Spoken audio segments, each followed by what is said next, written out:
Muy bien, buenos días. Entonces vamos, si me lo permiten, voy a bajar un poquito la intensidad de la luz, no para que se duerman del todo, sino para que puedan leer, porque lo que pretendía hacer aquí es una exposición al hilo de unos textos, ¿eh?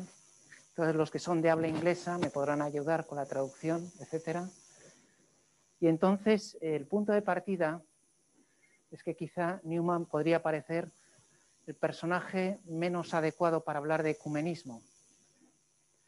Porque en principio Newman es un señor, un pastor anglicano, que estaba además en la cresta de la ola, en Oxford, tutor de Oriel y rector de St. Mary's, que de repente después de un proceso bastante largo y extenso y profundo, intelectual, teológico, se hace católico. Pues podríamos decir, es un personaje antiecuménico. ¿A qué viene a hablar ahora de ecumenismo? Bien, entonces, he de recordar que la Unitatis Reintegratio, como ustedes recordarán o veremos en breve, admite como dos vías. Una es el diálogo ecuménico y otra es el admitir a las personas que libremente quieran entrar en la Iglesia Católica procediendo de otras iglesias o comunidades cristianas. Entonces, no es, en primer lugar, podríamos decir que no es incompatible con el ecumenismo. Segunda cuestión, es un ejemplo de uniatismo, es decir, de alguien que siendo de otra iglesia o comunidad se hace romano, se hace católico, y entonces la única vía, el único camino, la única posible solución es la incorporación de otros cristianos a la plena comunión con la Iglesia Católica. O sea, la pregunta en breve ¿es el uniatismo la única vía? Es una cuestión que queda un poco planteada desde el principio, ¿no? Bien, entonces, hechas estas premisas, yo les voy a presentar algunos textos que estoy trabajando para un artículo en el cual me está ayudando don Pedro, y me pueden ayudar ustedes, y entonces vamos a ir viendo algo sobre la figura. El día anterior vieron algo sobre su vida, seguramente les contarían que él tuvo una experiencia de conversión cuando tenía 16 años. Él era hijo de un rico banquero que después, con el tiempo, se arruinó. Entonces, en un momento dado, tiene una experiencia de conversión y decide, primero, hacerse ministro anglicano y segundo, ser célibe. Además, esta experiencia de conversión tiene lugar en verano, en el mes de agosto. Digo porque, por lo menos en estas latitudes meridionales, tendemos a pensar que el verano es un tiempo muerto. Newman se convirtió en verano, ¿no?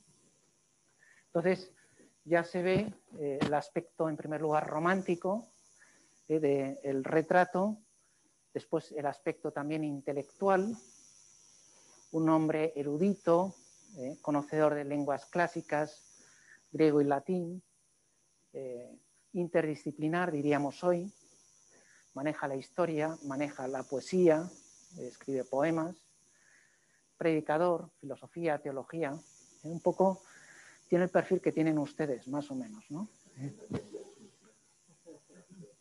Entonces, el primer texto que quería someter a la consideración de ustedes es el siguiente. By the expression Church of God is not only meant the general body of spiritual Christians who live by faith in their Savior. Perdón por la pronunciación. Si no han entendido, tienen el texto ahí, o sea que pueden cotejarlo, ¿no? Bien, entonces, es el punto de partida de un sermón de 1825, bastante reciente. Entonces, estamos viendo que frente a una eclesiología de tipo espiritual, o incluso podríamos decir espiritualista, está defendiendo también una eclesiología sacramental. Vemos que junto a una iglesia invisible se presenta una iglesia visible. O en otros términos, junto a una iglesia neumatológica compuesta por la conjunción, por la unión de todos los corazones de todos los creyentes, una comunidad que se une con los mismos sentimientos y con las mismas creencias, con la misma fe. Junto a eso hay también algo institucional. Es un cuerpo, por lo tanto es un cuerpo físico, palpable, como el cuerpo resucitado del Señor cuando le dice a Tomás, mete tu dedo en la llaga de mis manos y mete tu mano en mi costado. O sea, en ese sentido, esa idea de la eclesiología sacramental, que dicho así en términos generales, es muy afín a las eclesiologías católica y ortodoxa y menos afín, o incluso en absoluto afín, a las eclesiologías protestantes, vemos que la anglicana va a reforzar este aspecto visible sacramental, junto al carismático y neumatológico, que es algo irrenunciable. ¿Se entiende un poco? Vemos cómo él no cae en esta polaridad, que también es muy romántico. Y vamos a ver una sintonía con la eclesiología que promueve la escuela de Tubinga, especialmente de Johann Adam Meller. Bien, that visible, ¿puede leer usted? Ya que...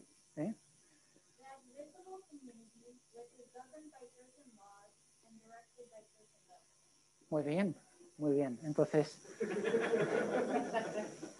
10, claramente. Luego voy a pedir otras voces, o sea que... De modo voluntario, nada obligatorio. Bien, entonces vemos como ese aspecto institucional, visible, jurídico que no juridicista. Es importante. Claro, podemos pensar una contraposición de que la eclesiología de tipo protestante era más de tipo espiritual, mientras la católica, que había a principios del siglo XIX, era más de tipo juridicista, más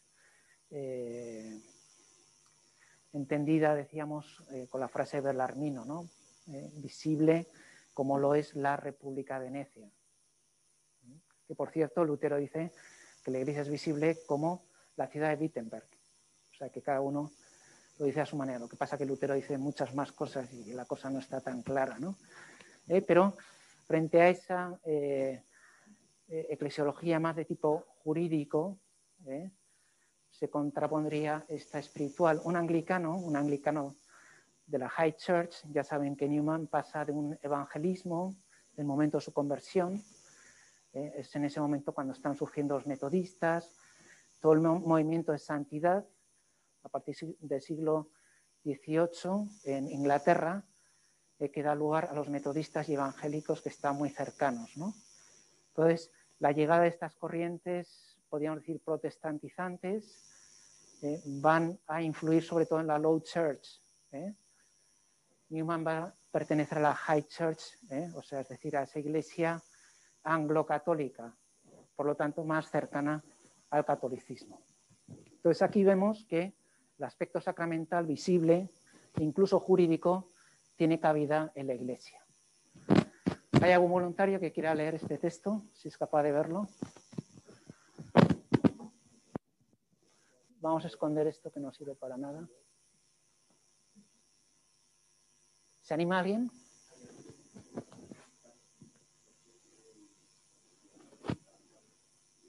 No, leer, sí.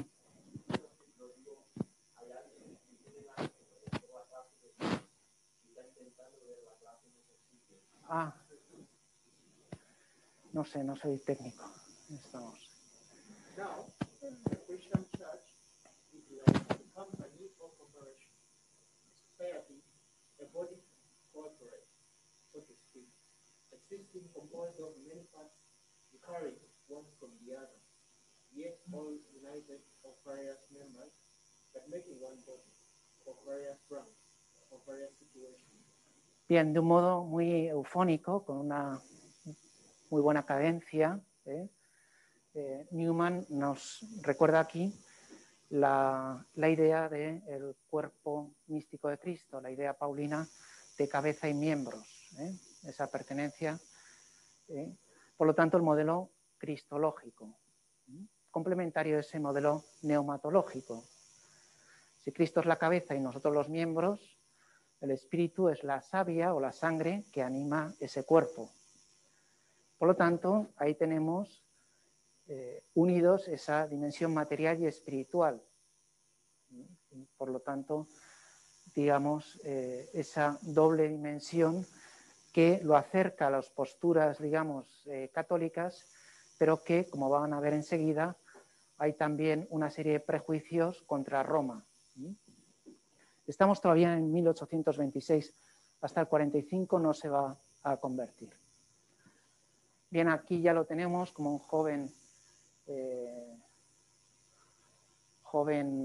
clérigo anglicano, es el típico cuadro, y eso, como tutor de Oriel y rector de St. Mary's. Bien, de nuevo tenemos ahí la idea de cuerpo, pero tenemos ahí una nueva nota. Estamos ya en 1831 y une el cuerpo con la idea de apostolicidad. O sea, una vez que hemos defendido la sacramentalidad y por lo tanto la materialidad también de la Iglesia, vamos a ver que esa materialidad se corresponde con los apóstoles, con la sucesión apostólica. Entonces, claro que el Señor pudiera confiar en personas como podían ser los apóstoles, pues es algo llamativo, es algo deplorable. Digamos que el perfil de los apóstoles no era el mejor. Sin embargo, Él confía. Lo digo porque también confía en nosotros, que somos, me parece, o por lo menos hablo por mí mismo, bastante mejorables. Cómo Dios asume el elemento humano para su acción divina y escoge la vía de tipo sacramental, de tipo histórico.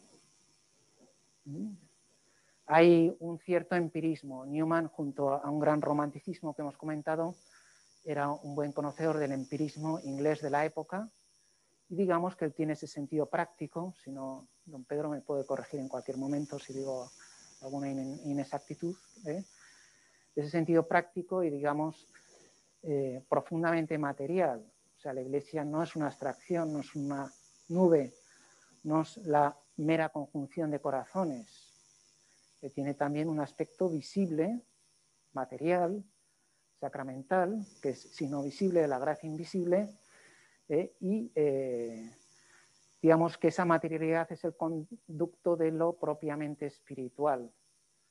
Y esa materialidad es histórica. Seguramente les han insistido mucho en el concepto de historia de la salvación.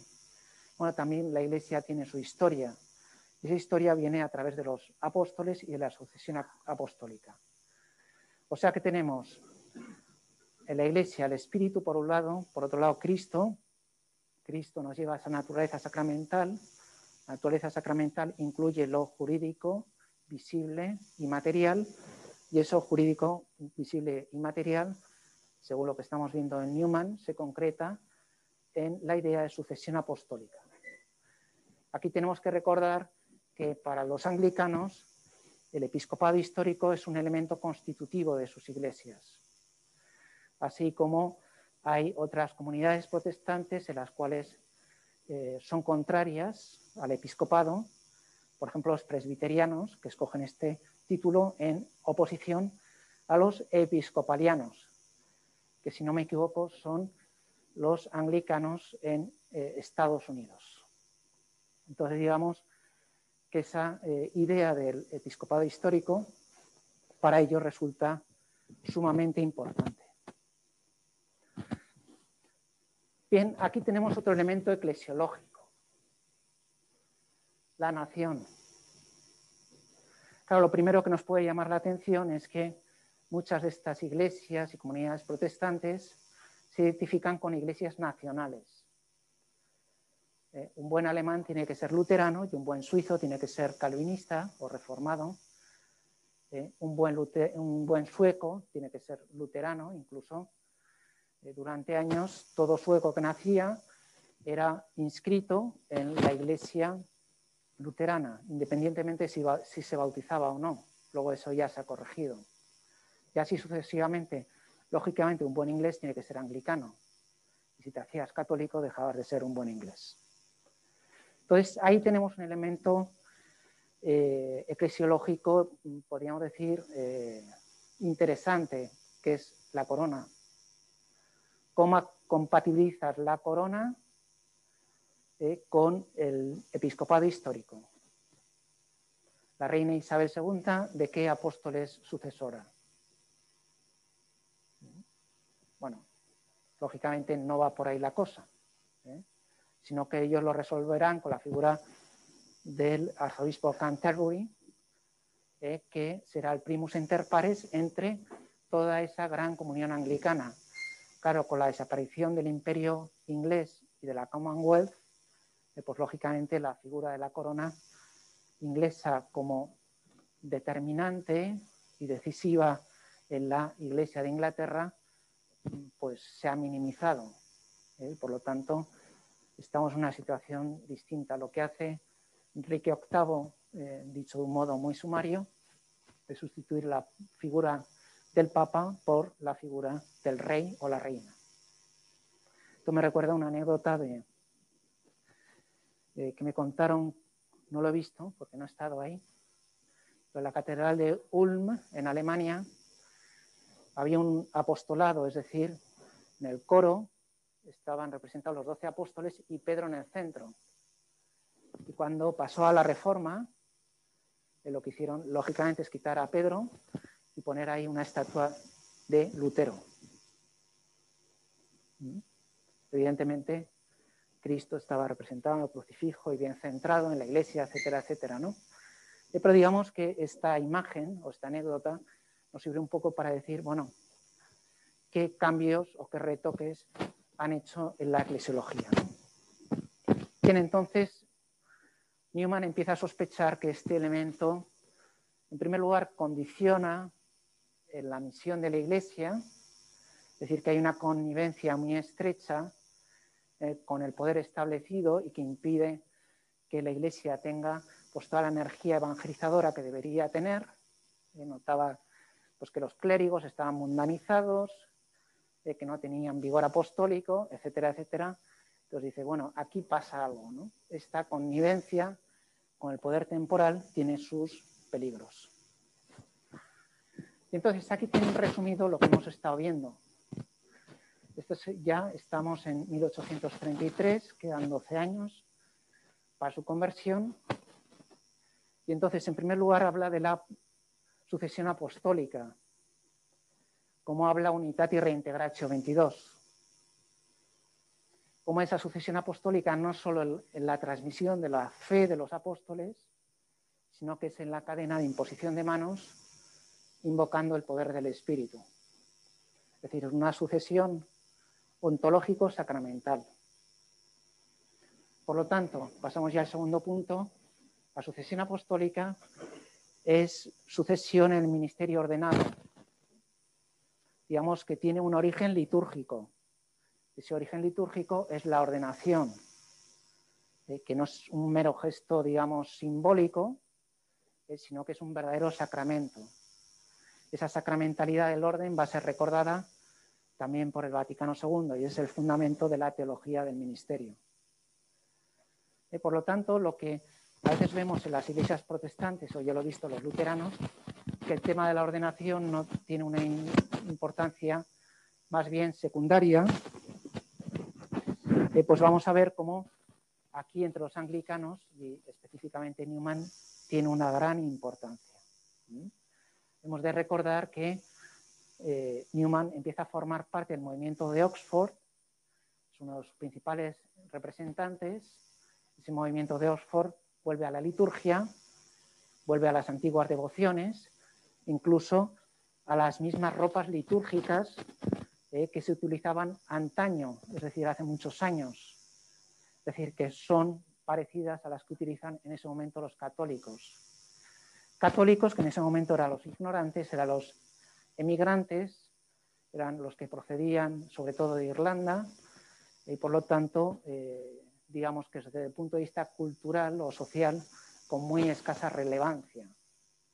Eso va a subrayar más la valentía y la humildad de Newman al hacerse católico, ¿no?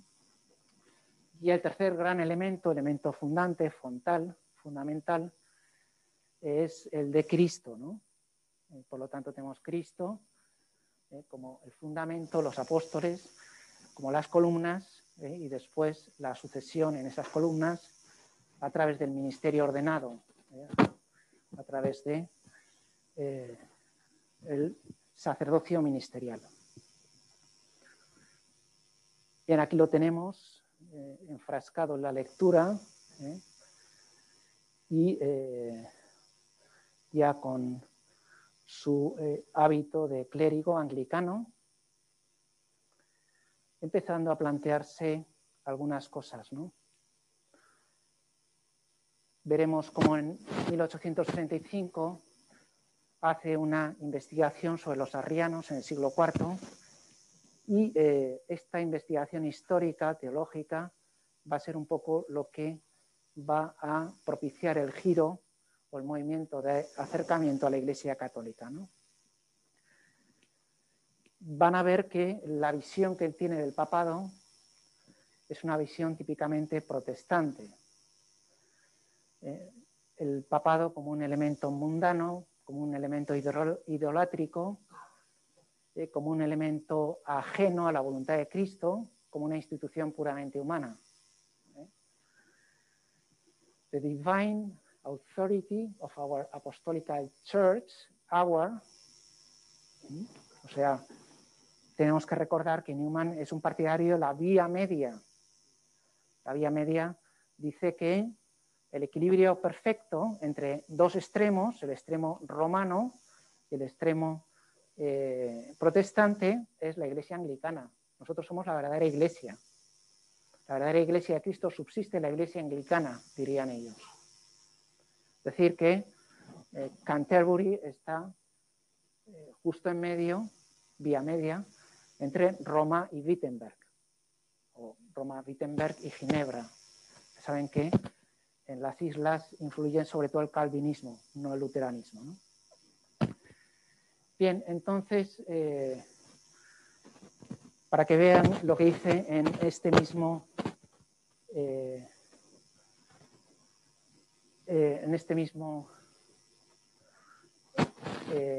sermón del 33, dice,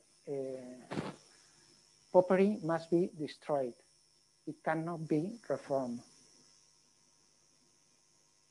O sea, no hay nada que hacer con los papistas. Tiene que ser destruido. Es un elemento ajeno. Tenemos que ayudar a estos pobres católicos a que se den cuenta de que están cayendo en la idolatría. La unión es imposible. Lo que hay que hacer es una reforma desde fuera y que ellos cambien ese papado. Bien, hay que recordar que en el siglo XIX la figura que tenemos es sobre todo la de Pío IX, con esa idea eclesiológica de que el Papa es el general de Occidente, lo cual nos puede llamar la atención primero el término general, un término militar, y después de Occidente y los de Oriente, y los que no se identifican con la etiqueta de Occidente, no forman parte de esa Iglesia católica que tiene que ser universal, ¿no?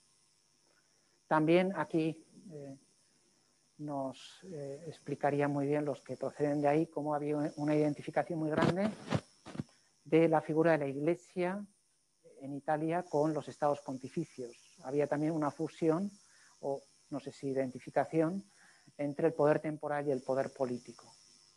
O sea, la Iglesia que está viviendo Newman es la de Pío IX.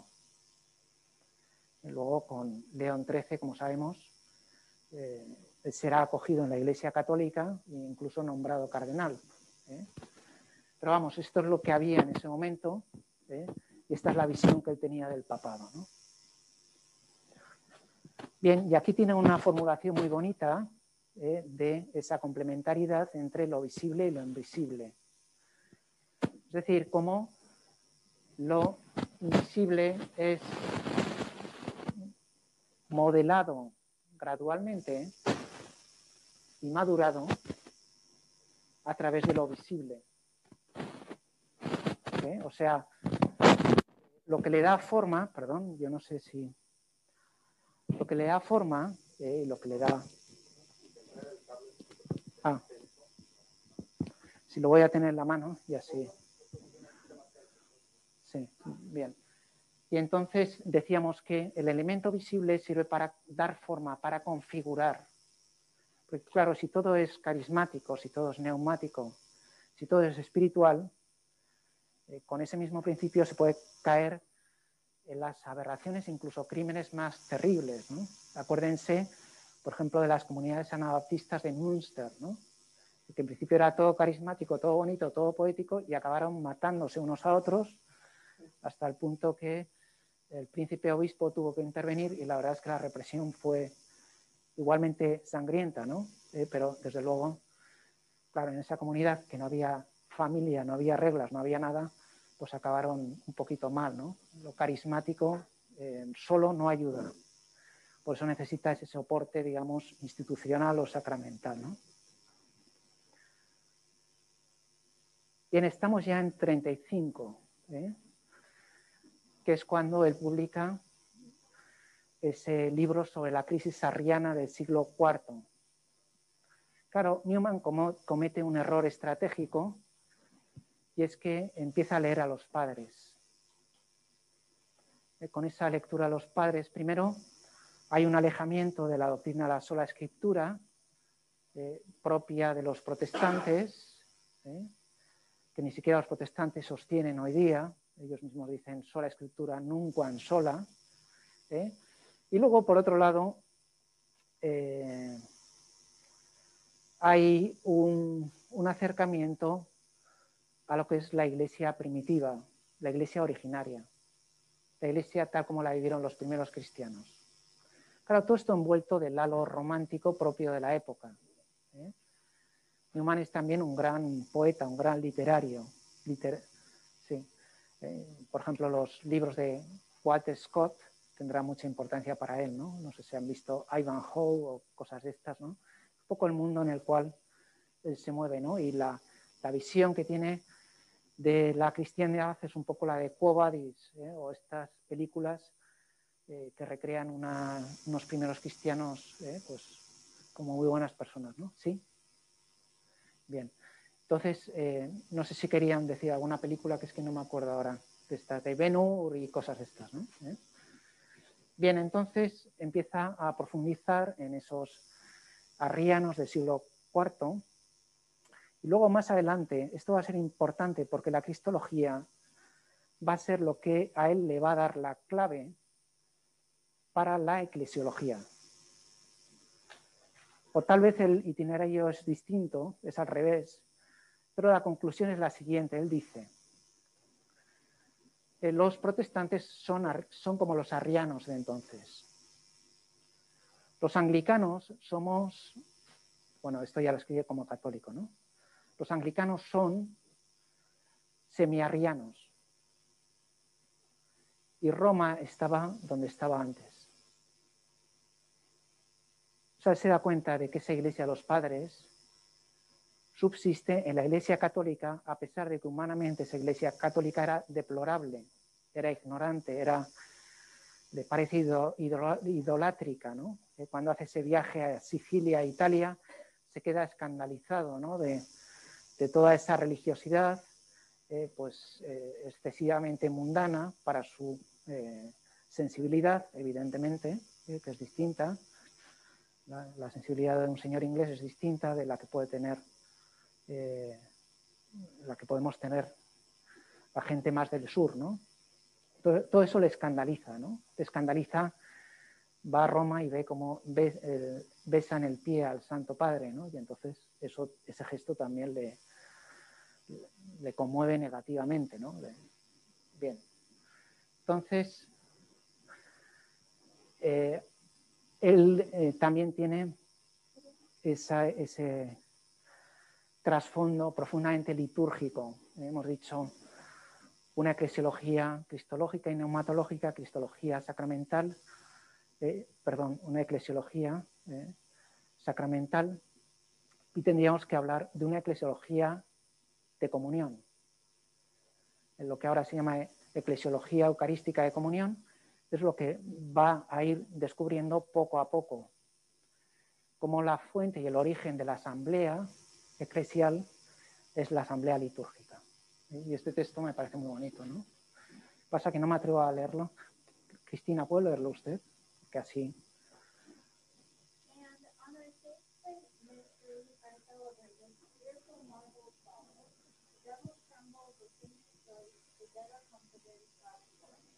Esto es la celebración litúrgica y esto es, digamos, la expresión originaria, primaria, esencial de lo que es la Iglesia, ¿no? Y en 37, aquí está hablando del anticristo. El anticristo, lógicamente, es el Papa. Pero vamos a ver cómo Newman sabe matizar. Primero, niega que ese anticristo sea el Papa, se identifique con el Papa. Aunque también ve elementos excesivamente mundanos, excesivamente materiales, incluso materialistas. Por lo tanto, esa Iglesia romana tiene que ser necesariamente purificada, ¿no? Si ustedes leen los textos de Lutero y las imprecaciones que hace al Papa, es un elenco de insultos que digamos que van desde de burro hacia abajo, ¿no? Y además, como Lutero era un hombre elocuente, digamos que descargaba toda su ira especialmente contra el romano pontífice, ¿no? Entonces, este sentimiento o esta expresión no tiene nada que ver con esa ira furibunda que tenía Lutero. Dice, bueno, hay elementos que tienen que ser purificados, que tienen que ser reformados. Digo, y a lo mejor ahora, con la perspectiva de los años, que podríamos decir que el ejercicio del ministerio petrino en la actualidad no tiene mucho que ver en esos elementos externos con el ejercicio del ministerio en aquella época. También hemos de recordar el Concilio Vaticano I, donde, bueno, pues la infalibilidad papal fue un tema debatido, que fue un concilio, como ustedes saben, interrumpido bruscamente. Hubo más de 100 padres conciliares que abandonaron el aula conciliar. Entonces, no era un tema en absoluto pacífico. De hecho, Newman va a tener todo un debate con los ultramontanos. Los ultramontanos, ¿saben lo que es? Ultramontanos es un término típicamente centroeuropeo. Ultramontanos quiere decir lo que hay más allá de los montes, de los Alpes. Al sur de los Alpes está Italia, está Roma, etcétera, y nosotros miramos aquello por encima de los Alpes o por encima del hombro y en cierto modo los despreciamos, ¿no? Ellos son fundamentalistas, son rígidos, son tradicionalistas, son cerrados. Nosotros somos modernos, somos europeos, hay un escritor alemán que compara, nosotros somos el águila, ellos son una araña que teje una red donde tiene a todos los católicos presos y humillados, etcétera, etcétera, ¿no? Bien. Bueno, perdón por el esquematismo, pero entonces tiene esa polémica con los ultramontanos, donde él, esto ya es más adelante, perdón por el desorden histórico, donde él efectivamente toma una postura, digamos, equilibrada, ¿no? Por lo tanto, sí.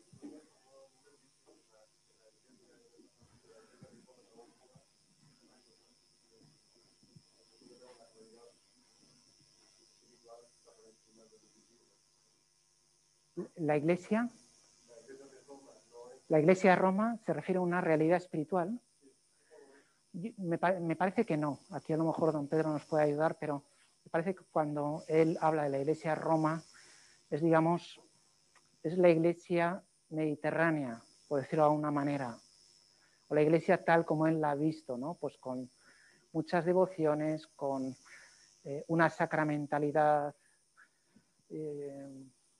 casi fisicista, con una identificación con una cultura determinada, que a lo mejor es un buen modo de vivir la fe en ciertas latitudes, pero para un exquisito inglés como él, todo aquello le resultaba extraño, ¿no? Por eso decía que tiene especial mérito el paso de Newman a la Iglesia Católica. Primero, por ejemplo, una anécdota, que sus inspirados sermones de 1 hora, cuando se hizo católico, le dijeron 10 minutos y tuvo que predicar durante 10 minutos. Y otra anécdota que se suele contar, aunque no la he visto documentada, que cuando Newman se quiso hacer católico, hubo un colega suyo, otro ministro, que le dijo: cuidado que si te haces católico, pues vas a perder todas las prebendas, ¿no? Todo el sustento económico, el sueldico que decimos aquí, ¿no?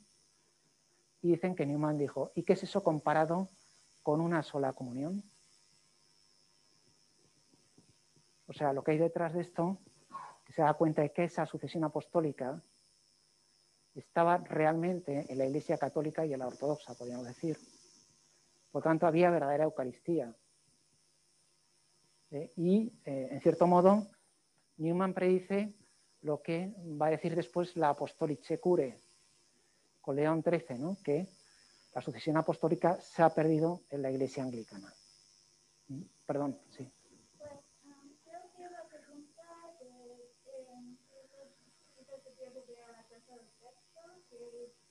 que a lo mejor algunos no entienden bien y quizás por la explicación sobre cuando dice la Iglesia de Roma no es Roma. Sí. Y creo que es porque no sé en cuántos años se usa, pero a veces refiriéndose a Apocalipsis.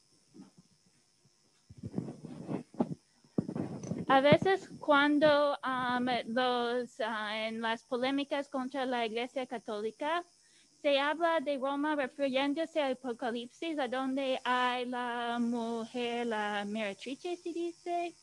No sé, recuerdo cómo se dice en español. Sí, la prostituta que está sentada sobre una bestia con 7 cabezas, y las 7 cabezas son 7 colinas. Y así esa Babilonia de Apocalipsis es identificado con Roma. Así los protestantes dicen que la Iglesia de Roma es identificada con la Roma prostituta de Apocalipsis. Y lo que él está diciendo es que la Iglesia de Roma no es el anticristo, no es la Roma prostituta del Apocalipsis.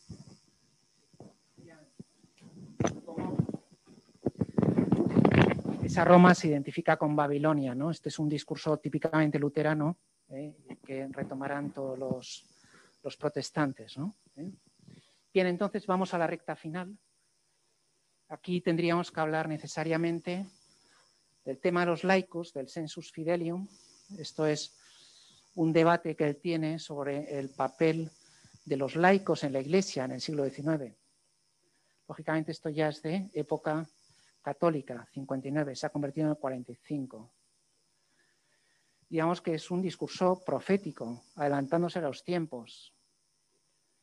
Y cómo él concluye que los laicos forman parte del pueblo de Dios, que forman una parte activa, y que incluso a veces los laicos pueden tener más sentido, no sé si común, pero también de la fe, de lo que podemos tener los clérigos, que a veces estamos en cuestiones más de tipo práctico, organizativo, y a lo mejor podemos perder un poco la perspectiva, ¿no? ¿Quiénes son los que mejor pueden hablar de lo que es la santidad en el matrimonio? Pues los casados que buscan la santidad en el matrimonio. Y a veces los clérigos nos empeñamos en decir o en pontificar cosas que a lo mejor ellos, por experiencia y por experiencia de la fe también personal, pueden decir mejor que nosotros, ¿no? O sea, el papel de los laicos y la complementariedad entre sacerdocio común y sacerdocio ministerial, que sabemos que viene en Lumen Gentium número 10. Bien, entonces esto aquí, este texto de la apología, tengo aquí dos textos que pueden ser complementarios. Uno es una cuestión de tipo moral. Es decir, ¿tengo que hacerme católico? ¿Cometo pecado mortal si no me hago católico?, se pregunta Newman. Evidentemente esto es una cuestión personal y moral suya. No es una cuestión eclesiológica. Digamos que esto está a un nivel individual, mientras todo lo que se refiere al diálogo ecuménico está a un nivel institucional. No está diciendo aquí, evidentemente, Newman, que todo aquel que no se hace católico está viviendo en pecado mortal, sino yo, en mis circunstancias, me preguntaba en el momento de mi conversión, si no doy este paso hacia esa iglesia católica que humanamente me repugna, estoy cometiendo un pecado mortal. Entonces, digamos que él, a pesar de todos estos inconvenientes que hemos visto, decide dar ese paso porque ve que Dios le llama. Por lo tanto, esa incorporación a la Iglesia Católica tiene que ver con una cuestión, digamos, específicamente individual, ¿no? Sin embargo, ven aquí la idea que tiene la Iglesia de Inglaterra. Instrument of Providence.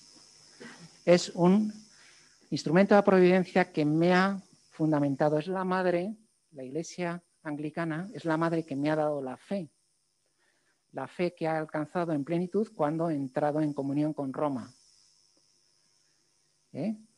Aquí estamos viendo, por lo tanto, por un lado, la doctrina de los Elementa Ecclesiae, de Unitatis Reintegratio 5 y 6, y al mismo tiempo vamos a ver en la próxima diapositiva cómo está también la doctrina del Subsistit in, de Lumen Gentium número 8. La verdadera Iglesia de Cristo subsiste en la Iglesia Católica. En este caso, el camino que él recorre es a través de los padres de la Iglesia. Ahí habla de San Cipriano y San Ignacio de Antioquía. Tiene que ver con la Iglesia de San Pedro. La Iglesia que preside en la caridad a todas las iglesias y que, digo, aunque a lo mejor culturalmente o socialmente no le parecía lo más empático para él, sin embargo se da cuenta de que ahí reside la verdadera iglesia fundada por Cristo, the bride of the Lamb, ¿no? La esposa del Cordero. Bien, y con esto yo quería acabar puntualmente, también por si quieren decir ustedes cosas, ¿no? Aquí tenemos la imagen de Newman, ya beatificado por Benedicto XVI en Birmingham, el viaje que hizo al Reino Unido, y posteriormente canonizada en Roma por el Papa Francisco. Lo tenemos subido a los altares. Es una figura emblemática, querida tanto por los anglicanos, por la fuerza espiritual y también yo creo que el entramado teológico que tienen sus predicaciones, sus escritos. Y también querido por los católicos. Ya saben que en el año 2009 el Papa Benedicto XVI creó los ordinariatos personales para aquellos anglicanos que querían entrar en plena comunión con la Iglesia Católica, manteniendo la propia liturgia que ellos tienen del Common Book of Prayer, con algunos retoques. Ellos pueden formar parte y no solo pasar individualmente a la Iglesia Católica, como es evidente que no es un acto antiecuménico, sino que es un acto de conciencia. Tendríamos que haber hablado de la conciencia del papado, del brindis, del billeto speech y todas estas cosas, pero no nos ha dado tiempo. Pero una cosa es la conversión individual, que es un hecho de conciencia, pero ahora también con la Anglicanorum Cetibus, la creación de esos ordinariatos personales, pueden pasar grupos y comunidades enteras, por supuesto, respetando la propia libertad de conciencia, de las conciencias de cada uno de ellos, ¿no? Pero digamos que de ese gota a gota que iban pasando, pues ahora digamos que se ha abierto el grifo y hay un flujo continuo, sobre todo de anglicanos pertenecientes a la High Church hacia la Iglesia Católica. Pero bueno, esto es otro tema y si quieren lo abordamos o bien en el diálogo o bien en otra ocasión. Don Pedro.